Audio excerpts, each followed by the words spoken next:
Hanggang ngayon ay usap-usapan pa rin sa social media at sa kahit anong platform ang mga artistang ito na kung saan ay hindi hinihiwalayan ng mga intrigang nagpa-enhance or nagparitoke ng kanilang itsura. Narito ang ilan sa mga aktres at celebrities na sinabing ni minsan ay wala silang ginawa sa kanilang mukha. Chris Bernal. Ayon kay Chris Bernal, wala siyang ginawang enhancement lalo na sa kanyang ilong. Narito ang kanyang naging pahayag noon. A lot of people think I had a nose job, but I was born with a matangos na ilong. There's so much you can do na it doesn't mean that you had surgery. Yun rin ang gusto kong sabihin sa tao, na if you see something different in a person, don't judge right away. Ang international fashion icon na si Heart Evangelista ay hindi rin tinatantanan ng ganitong mga issue. Ayon sa kanya, I have nothing against it, surgery, but I did not have anything done. I don't do those things, ma'am. Nothing against it though. If meron, fillers for the height, super go na.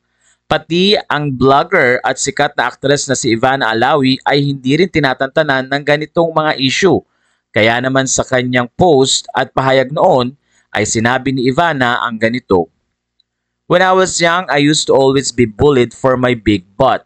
And I hated it. I hated my butt. I would cry to my mom, Mom, I hate my butt. Dagdag pa niya, as in tawag sa akin bibe, parang duck. And then my mom said, ano ka ba? Si Jennifer Lopez nga. So sabi ko, Jennifer Lopez, oo.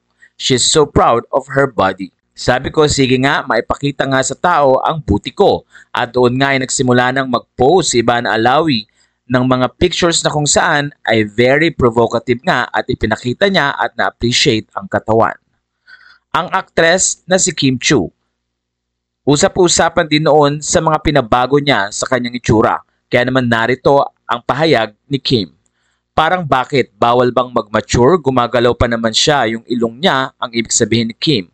Kung gusto nila i-prove ko sa kanila kasi wala talagang pagbabago. Dagdag pa ni Kim, hindi naman dapat physical lang yung kagandahan mo kasi. Sa akin nga, pag mabait ka, maganda ka na. Matatanda ang marami kasing issue noon ang lumalabas na nagpabago daw ng ilong si Kim Chiu at pati na rin ng shape ng kanyang muka. Ang phenomenal actress na si Catherine Bernardo ay isa rin sa mga tampulan ng issue na may pinabago sa kanyang itsura. Pero narito ang naging pahayag ni Catherine. Ever since hindi ako napikon, nagparitoke, nilaklak ang gluta kasi dati ano yan sobrang itim noon tapos ngayon ang puti sa ilong nagparitoke yan. Dagdag pa ni Catherine, hindi naman, pwede bang nag-mature lang and walang masama kung i-improve mo ang sarili mo. Sa puntong ito ay maraming netizen ang nagsasabing mukhang wala nga binago sa itsura ni Catherine. Dagdag pa ni Catherine, and yung ibang taong nagpaparitoke walang masama doon kasi una, katawan nila yon and anong masama kung gusto nila i-improve sarili nila. Hindi po talaga ako nagparitoke. Tigilan na please. Ang blogger at aktres na si Alex Gonzaga ay sinabing hindi rin siya nagpagawa ng ilong. Pero ayon sa kanya, plano rin niyang magkaroon ng rhinoplasty. Kaya naman sa pahayag noon ni Alex Gonzaga ay sinabi niya ganito, guys, hindi pa ako nagpapagawa ng ilong pero malapit na. Kaya naman sa kasalukuyan ay ipinakita nga ni Alex Gonzaga ang kanyang bagong ilong at ayon sa mga netizen ay bagay naman sa kanya. Regine Velasquez, ang tinaguriang Asia's songbird na si Regine Velasquez ay tampulan din ng ganitong issue. Marami nga ang nagtatanong sa kanya noon kung totoo ngang nagpabago ito ng ilong. Kaya naman ayon kay Regine, alam mo na chismis ako na nagparitoke ako ng boobs. Hindi nila alam na katakot-takot na tape yan para lang lumabas. Dagdag pa ni Regine, hindi rin siya nagparitoke ng ilong. Maraming nagsasabi na nagbago lang daw ang shape ng ilong ni Regine dahil sa kanyang ngipin. Ang aktres na si Lovie Po, ayon sa kanya, zero ritoke ako. You don't have to have so much hate for people who have transformed into someone who tried to improve themselves. Samantalang aktres na si Alexa Ilacad ay hindi rin naiwasan na tanungin kung nagparitoke ito. Ayon kay Alexa, some of you are so funny sending me rude DMs cause you think I had a nose job because of this scar on my nose. You guys have to chill it out. Dagdag pa niya, first of all, my cat just scratched my nose. And second, there is nothing wrong with getting plastic surgery if a person wanted to, period. Ang beauty queen na si Rabia Mateo ay tampulan din ng ganitong tanong dahil naman sa mga naglabas ang litrato niya. Kaya naman nagpakita si Rabia ng photo na kung saan ay kuha 11 years ago.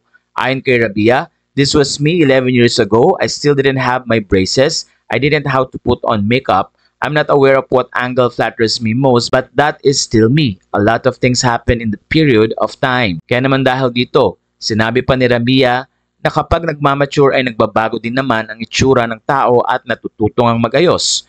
I grew up and became more mature. I was able to invest in myself and practice self-love. If there would be one thing that I want other people to know about me, is that I'm beautiful then and now. The only thing different is now I know better. Si Jessie Minjola na asawa ni Luis Manzano ay tila hindi rin naniniwala ang mga netizen kung totoo ang kanyang ganda. Ayon kay Jessie, ang dami-dami nagsasabi nagparitoke ako kasi nagbago daw yung ilong ko. Parang sobrang lumiit yung face. Sabi pa ni Jessie, but ang totoo, really pumayat lang din ako and nag-mature yung face ko kaya feeling ko mas naging define yung features ko. My breasts are real. Hindi ko na talaga kaya magpadagdag pa dahil bigat na din ako sa aking hinaharap. Sa puntong ito ay tila naniwala naman ang mga fans. Ang artistang si Andrea Brillantes. Ayon kay Andrea, hindi daw siya nagparitoke at walang ginawa na enhancements sa kanya. Hindi po ako retokada pero thanks for thinking that. Ibig sabihin may maganda sa mukha ko para maisip nyo na retokada ako. Kung titignan nyo rin naman yung mga baby pictures ko, kung iisipin nyo na peke yung ilong ko kasi tumubo lang itong bridge ko noong kadenang ginto. Mapapansin din naman na pareho pa rin ang itsura ni Andrea Brillantes sa kanyang mga old photos. Dagdag pa ni Andrea, kasi manas na manas yung mukha ko dati. Doon ako nagsimulang pumayat tsaka nagmamature kasi talaga ang mukha. At saka ang ilong, hindi yan tumitigil lumaki sa mukha ng isang tao. Sa puntong ito ay marami namang netizen ang naka-appreciate at nakita nga na parang wala naman talagang binago sa kanilang mukha or daladang din ito ng mga makeup or pagbabago because of their age. Well, ano pong masasabi nyo sa story na ito?